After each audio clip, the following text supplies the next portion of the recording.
Varicose wine సమస్యతో బాధపడుతున్నారు. Best చికిత్సను అందించే భారతదేశంలోని ఏకైక హాస్పిటల్ ఆవిస్. నమస్తే రమగారు. నమస్తే జయ. రమగారు, భీష్మ ఏకాదశి ఈ రోజు యొక్క విశిష్టత ఒక్కసారి. మాఘశుద్ధ ఏకాదశి ఇది చాలా ప్రత్యేకమైన రోజు. ఏకాదశులు మనకి ప్రతి నెల రెండు వస్తాయి. శుద్ధ ఏకాదశి, బహుళ ఏకాదశి. రెండు ఏకాదశులు సాధారణంగా ఏకాదశి నియమం అంటే ఉపవాసం ఉండటం, ఉపవసించటం, ఆహారం తీసుకోరు, బియ్యం తినకూడదని ఉంటుంది. మురాసురుడు అనే రాక్షసుడు ఈవేళ బియ్యంలో ప్రవేశిస్తాడని, ధాన్యం స్వీకరించకూడదని, అన్నానికి భిన్నం ఏదైనా రైస్ కాకుండా ఉపవాసం చేసి విష్ణునామ సంకీర్తనతోటి రాత్రి జాగరణ చేసి ద్వాదశి నాడు పొద్దున్నే పారణ చేస్తే ఏకాదశి నియమం ఫలిస్తుందని చెప్తాం. విష్ణువుకి అత్యంత ప్రీతికరమైన రోజు. ఓకే. శ్రీ మహావిష్ణువుకి ప్రీత్యర్థమే ఏకాదశి ఉపవాసాలు చేయటం అనేది మనకి విధానం ముందు నుంచి ఉన్నది. ఒక్కొక్క ఏకాదశికి ఒక్కొక్క ప్రత్యేకత ఉంది. ఇప్పుడు మాఘమాసంలో వచ్చేటువంటి ఈ శుద్ధ ఏకాదశి మహాపర్వదినం అని చెప్తారు. దీనికి పూర్వగాథ, మనం దీన్ని జయ ఏకాదశి, భీష్మ ఏకాదశి అంటారు. ఈ ఏకాదశులు భీష్ముడి పేరు ఎందుకు వచ్చింది అనేది ఎప్పుడు ఈ రోజున స్మరించుకోవాలన్నమాట. భీష్మ పితామహుడు, ఇది ఎప్పటిది? మహాభారత కాలం ముందు కూడా ఈ ఏకాదశి ఉంది. ఆ తర్వాత కాలం నుంచి ఇది భీష్మ ఏకాదశి అయిందనమాట. భీష్మ పితామహుడు మహాభారత యుద్ధం ప్రారంభమైంది. 10 రోజుల పాటు చండప్రచండంగా యుద్ధం చేశాడు. అతిరథ మహారథులందరూ మహాయుద్ధం చేశారు. ఆయన దిగలేదు, పడలేదు, ఆయన జయించలేకపోయారు.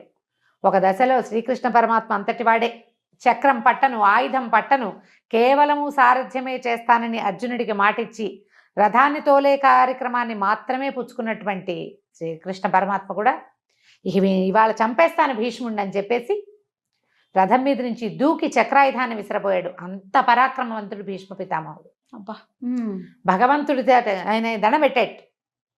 అసలు భాగవతం పోతన గారి పద్యాలు అయితే ఎంత బాగుంటుందో. ఆ శ్రీకృష్ణుడిని వర్ణించే శ్లోకం, ఆ కృష్ణుడు అట్లా దూకి తన మీదకి వస్తున్నటువంటి కృష్ణుడిని చూసి భక్తితో నేల మీద పడి దండం పెట్టినటువంటి భీష్మ పితామహుడి అసలు ఆ పద్యాలు వర్ణన విని తీరవలసిందే. మహాద్భుతంగా వర్ణించారు పోతన గారు. వ్యాసుల వారు చెప్పిందే వీరి భావన ఇంకా అద్భుతంగా ఉంటుంది. అప్పుడు అర్జునుడు బతిమలాడాడు, వద్దు వద్దు వద్దు, నువ్వు ఆయుధం పట్టనన్నావు, ఈ పని చెయ్యొద్దని. తగ్గారు.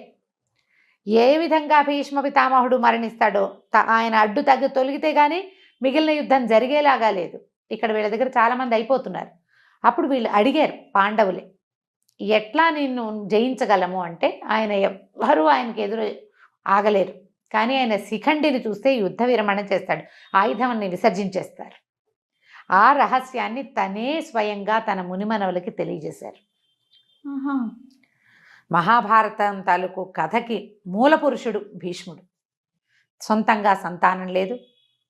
తండ్రి యొక్క మనమలు, అది కూడా క్షేత్రజపుత్రులు. వాళ్ళు సహజంగా మనవలకు తన తమ్ముళ్ళకి పుట్టిన సంతానం కాదు, క్షేత్రజ సంతానం అయినా కూడా ఆ తండ్రి యొక్క దాన్ని కాపాడడం కోసమే పితామహత్వాన్ని కూడా స్వీకరించాడు. తాత అయిపోయాడు కదా, ముత్తాత అయిపోయినా ఆయన సింహాసనాన్ని రక్షించే కార్యక్రమం నుంచి బయటికి రాల. శిఖండి దర్శనం కనుక అయితే, అంటే నపుంసక దర్శనం అయితే నేను ఆయుధ విసర్జన చేస్తానన్నాడు. అందుకని యుద్ధం చేసేటప్పుడు శిఖండిని, ఈ శిఖండి ఎవరు? ఈయనతోటి నిరాకరించబడిన అంబ, ఆమె కాశీరాజకుమార్తె, ఆమె యొక్క ద్వితీయ జన్మ అయిన ఈ శిఖండి స్వరూపాన్ని చూడంగానే ఆయన ద్రుపదరాజుకి సంతానంగా జన్మించింది ఆవిడ. ఆ శిఖండి కనపడేసరికల్లా ఈయన ఆయుధాన్ని విసర్జించేశాడు, బాణాలు వేసి కొట్టేశాడు అర్జునుడు. కానీ భీష్మ పితామహుడికి ఆయన యొక్క మహాద్భుతమైన చరిత్ర వల్ల ఇచ్ఛామరణ శక్తి ఇచ్చాడు తండ్రి. నీ అంతటా నువ్వు ఎప్పుడు కావాలనుకుంటే అప్పుడు మరణం వచ్చేలాగా. అప్పుడు ఆయన ఏమనుకున్నాడంటే, నేలను పడిపోతే శరీరం అంతా బాణాలు గుచ్చుకుపోయినాయి, పడుకునే పరిస్థితి లేదు. అంపశయ్య ఏర్పరిచాడట అర్జునుడు. బాణాలతోటి ఆయన శరీరం నేలకి తగలకుండా అట్లా గాల్లో ఆపి పెట్టేలాగా. ఆయన ఏమని భావించాడంటే, నేను ఇప్పుడు మరణించను, ఇది దక్షిణాయనం, ఉత్తరాయణ పుణ్యకాలం వచ్చాక అప్పుడు నేను మరణిస్తానని ఆయన ఉద్దేశపడ్డారు. ఆయన అనుకున్నట్టుగానే మార్గశిర మాసంలో భారత యుద్ధం మొదలైతే, ఇంచుమించుగా మార్గశిర శుద్ధ ఏకాదశిలే గీతా జయంతి అని చెప్పుకుంటాం. ఏకాదశి ద్వాదశుల్లో యుద్ధం మొదలైంది అనుకుందాం. ఏకాదశి కావచ్చు, ద్వాదశి కావచ్చు. కాస్త ఒకరోజు అటు ఇటుగా కొన్ని పాఠభేదాలు ఉన్నప్పటికీ మార్గశిర మాసంలో 10-11 రోజులు 12 రోజుల్లో 11-12 రోజులు అంటే అక్కడి నుంచి 10 రోజుల తర్వాత 10వ నాటి యుద్ధంలో పడిపోయారు భీష్మ పితామహులు. అంటే ఆ ఒక 5 రోజులు ఏకాదశి నుంచి ఏకాదశి అనుకుందాం పోనీ, ఏకాదశి, ద్వాదశి, త్రయోదశి, చతుర్దశి, పౌర్ణమి అవో 5 రోజులు. మళ్ళా పాడ్యమి, విధియ, తదియ, చవితి, పంచమి, సప్తమి, షష్ఠి రోజుల్లో వీరు భూపతనం చెందారు, పడిపోయారు. అప్పుడు అంపశయ్య మీద చేరితే మార్గశిర నుంచి మధ్యలో పుష్యమాసం పోయి మాఘమాసం వచ్చేదాకా యుద్ధం పరిసమాప్తి అయిపోయింది, దుర్యోధనుడు మరణించాడు, ఇవన్నీ జరిగిపోయి వీళ్ళు పట్టాభిషేకం జరిగే సమయమో జరుగుతోందో అప్పుడు ఈ వీరు మరణించారు. అప్పటి వరకు ఆయన శయ్య మీద అట్లా ఉన్నారు. ఉత్తరాయణం కోసం సూర్యుడు ఉత్తర దిశ వైపుకి తిరిగే సమయం వరకు వేచి ఉండి ఆయన పూర్తిగా తిరిగాక ఉత్తర దిక్కుకి వాలిన తర్వాత అప్పుడు ఆయన అప్పుడు మరణిస్తే ఊర్ధ్వగతులు, ఉత్తమ గతులు లభిస్తాయి, ఈ జన్మానికి సాఫల్యం లభిస్తుందని ఆయన అట్లా ఉండిపోయారు. ఈ దశలోనే విష్ణు సహస్రనామాలు చెప్పారు. విష్ణు సహస్రనామాలు భీష్మ ఉవాచ అని ఉంటుంది. భీష్మ పితామహులు చెప్పింది. మా ధర్మరాజు తరచుగా ఆయన్ని సందర్శించి ఎన్నో ధర్మ సూక్ష్మాలు తెలుసుకున్నాడు ఆయన దగ్గర నుంచి. అయితే ఈ సప్తమి నాడు, రథసప్తమి నాడు మన సూర్యభగవానుడు ఉత్తర దిక్కుకు తిరిగిపోతాడు పూర్తిగా. కొన్ని ఈ వేల సంవత్సరాల క్రితం ఈ సంక్రమణాలు అవన్నీ కూడా కొంచెం అటు ఇటుగా జరిగేవని, ఈ సప్తమికి దగ్గరలోనే సంక్రమణం జరిగి ఉండొచ్చు అని కూడా ఒక పాఠం ఉంది. దాని మీద అంత గొప్ప వివరణ నాకు పెద్దగా అవగాహన లేదు, అక్కడక్కడ పెద్దవారి దగ్గర వినటమే. అష్టమి నాడు నుంచి ప్రాణం మొదలుపెట్టారని, ఏకాదశి దాకా అంటే ఈ ప్రాణాలు పంచప్రాణాలు ఒక్కొక్కటి వెళ్ళినాయని, అష్టమి, నవమి, దశమి, ఏకాదశి నాడు పూర్తిగా ప్రాణ విసర్జన చేశారని, ప్రాణాలు వదిలిపెట్టారు. ఏమనాలని, ప్రాణోత్కర్షణ అలాంటి పదం ఒకటి వాడతారు. పూర్తిగా తన జీవాన్ని వదిలిపెట్టారని చెప్తారు. ఓకే. అష్టమి నుంచి ఏకాదశి దాకా ఈ దశ నడిచింది అని చెప్పే పాఠము ఉంది. మరి సప్తమి నాడే సూర్యుడు ఉత్తరం వైపుకి తిరిగిపోతే ఈయన ఏకాదశి దాకా ఎలా జీవించి ఉన్నారు? సూర్యుడిని చూడగానే వెళ్ళిపోవాలి కదా. ఇక్కడి నుంచి మొదలుపెట్టి అలా జరిగిందని ఒక పాఠం. అయితే వీరు ఇంత మహాభక్తులు భీష్ముడు, తర్వాత మహాద్భుతమైనటువంటి చరిత్ర కలిగిన వాడు, అత్యద్భుతమైన భక్తిపరాయణుడు, భగవంతుణ్ణి నేరుగా కంటితో చూడగలిగిన వాడు. ఆయన యొక్క మరణం ఏ రోజునైతే జరిగిందో ఆ రోజున ఆయన పేరుతోటే భగవత్ప్రీతికరమైనటువంటి ఏకాదశిని ఆయన పేరుతోటే పిలవాలని శ్రీకృష్ణ పరమాత్మ ఆదేశించారని చెప్తారు. ఇలాంటి ముక్తి, ఈ రకంగా ఇచ్ఛామరణంతో ముక్తిని సాధించగలిగిన వాళ్ళు ఇంకా ఎవ్వరూ మనకి ఏ కథలోనూ, ఏ చరిత్రలోనూ, ఏ పురాణంలోనూ చెప్పలేదు.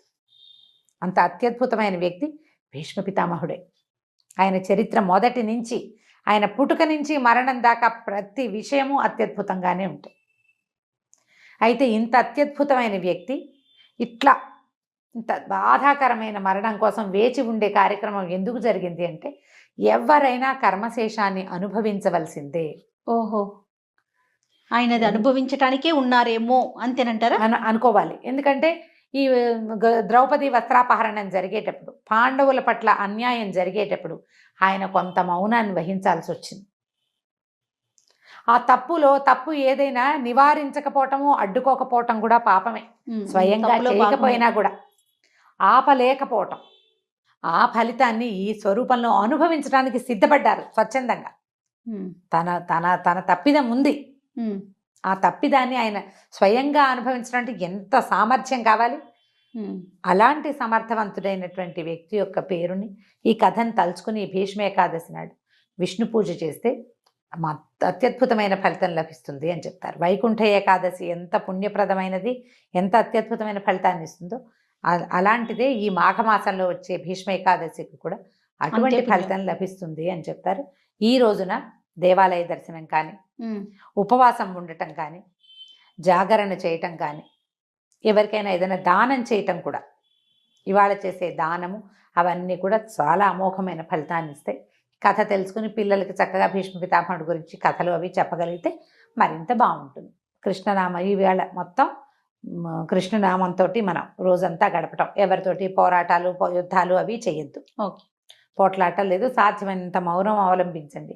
భగవన్నామ సంకీర్తన చేస్తూ గనక ఉంటే ఏదైనా మనం చెప్పుకోలేము, ఏదో సంగీతం ఏదైనా వింటుంటే భగవన్నామాలతోటి అది కూడా మంచి ఫలితాన్ని ఇస్తుంది. కొంచెం ఇలా పర్వదినాలప్పుడు గనక మనం కొద్దిగా జాగ్రత్త పడితే, శ్రద్ధ పెడితే మనకి భగవంతుడి సేవలో పాల్పంచుకునేందుకు అవకాశం లభిస్తుంది. నమస్తే. నమస్తే జయ.